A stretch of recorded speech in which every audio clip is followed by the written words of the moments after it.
विषय चालतो त्याला कॉन्करंट लिस्ट म्हणतात, म्हणजे मधली. जसं आता डिफेन्स आहे, रेल्वे आहे, या सेंट्रल गव्हर्नमेंटच्या लिस्ट आहेत त्यातले कोणतेही काम. एज्युकेशन हे दोन्ही सेंट्रल गव्हर्नमेंटच्या शाळा असतील, स्टेट गव्हर्नमेंटच्या शाळा असतील, बरोबर आहे. तसं कामगार हा विषय हा कॉन्करंट लिस्ट मध्ये आहे.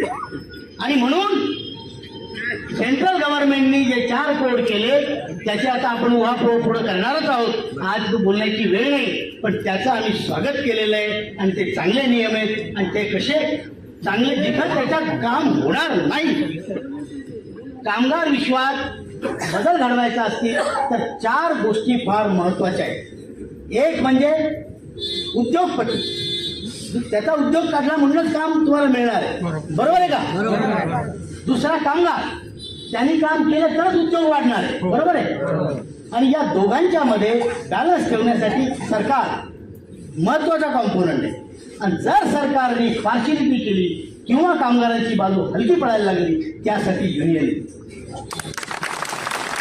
तिथं NSC काम आहे. युनियन म्हणजे पक्षधारी युनियन नाही म्हणत मी, त्यांना नाव नाही ठेवत, पण त्यांचे व्हिजन लिमिटेड असतं. त्यांच्या पक्षाचं धोरण म्हणजे त्यांचं धोरण. आपल्या NSCचं धोरण म्हणजे कामगारांचं धोरण. सगळ्या कामगार, ना जात ना पात ना धर्म ना पक्ष, तुम्ही भारतीय, आपण सगळे भारतीय, आणि आपण सगळे कामगार कर्माने बांधलेले बंधू. आणि म्हणून यापुढे सुद्धा आपल्या संघटनेचं खूप महत्व असणार आहे.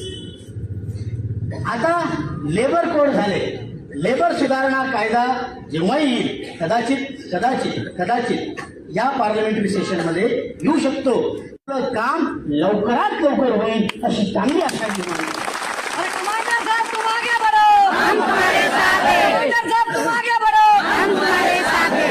दुसरी गोष्ट, जसं सिंग साहेबांनी सांगितलं, अरुणबाईंनी सांगितलं, सरिताताईंनी सांगितलं, चंद्रकांत पांगारकर साहेब, आंबेडकर साहेबांनी सांगितलं, जीव तोडून सांगितलं की जास्तीत जास्त संख्येत दिल्लीला यायचं.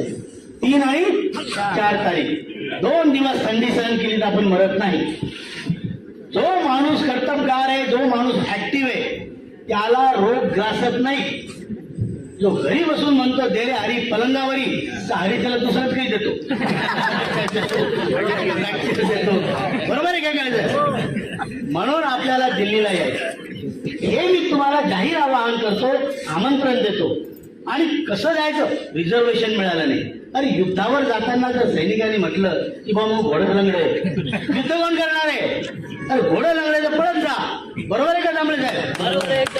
मग जर रिझर्वेशन मिळत नाही तर जनरल मध्ये जा, काही होत नाही.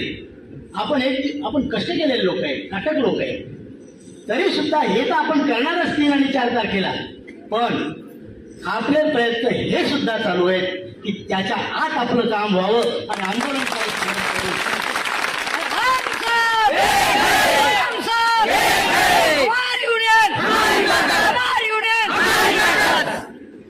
हे आपल्या संघटनेचे प्रयत्न आहेत.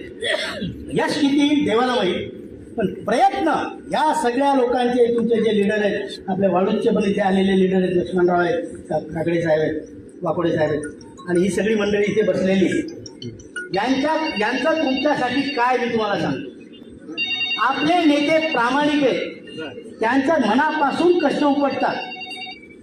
हे सगळं आपले नेते करतात, त्यांच्यावर कधीही डाऊट घेण्याचं काही कारण नाही. ते कधी कमी पडत नाही. पण काम होणं, यश मिळणं न मिळणं या आपल्या कोणाच्याच हातात नाही. आपल्या हातात कष्ट आहे, प्रामाणिक कष्ट आहेत, आणि आपल्या हातात आपलं काम जितकं वाढवता येईल तेवढं वाढवणं आहे. आणि आपल्या लोकांच्या चेहऱ्यावर ज्या दिवशी 7,500 महागाई भत्ता मिळाल्याची खुशी, त्या दिवशी NSC धन्य होईल. एकीकडे आपण 3 आणि 4चं आंदोलन जोरदार करण्याची तयारी सुरू ठेवली आहे. आणि ही तयारी देशभर चालू आहे. पण दुसरीकडे हे आंदोलन करण्याची पाळीच येऊ नये यासाठी सुद्धा प्रयत्न चालू आहेत. यातलं कोणालाच वाटत नाही की आपण मोठे नेते व्हावं, लोकांना रगडावं, त्यांना थंडीत न्यावं. गरज पडली ते करावं लागेल. पण त्या अगोदर आपलं काम जर झालं तर आपण त्याला सोन्याहून पिवळा असं म्हणू. राष्ट्रीय संघर्ष समितीचा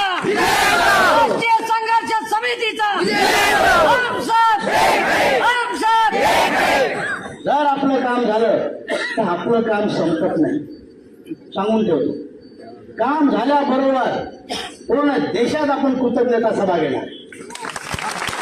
ज्या आपल्या लोकांनी कष्ट केले, जे आपल्याला काम करताना मेले, ज्या नेत्यांनी आपले खपले आणि जे आपलं काम करतील त्या सगळ्यांची कृतज्ञता आपण करणार आहोत.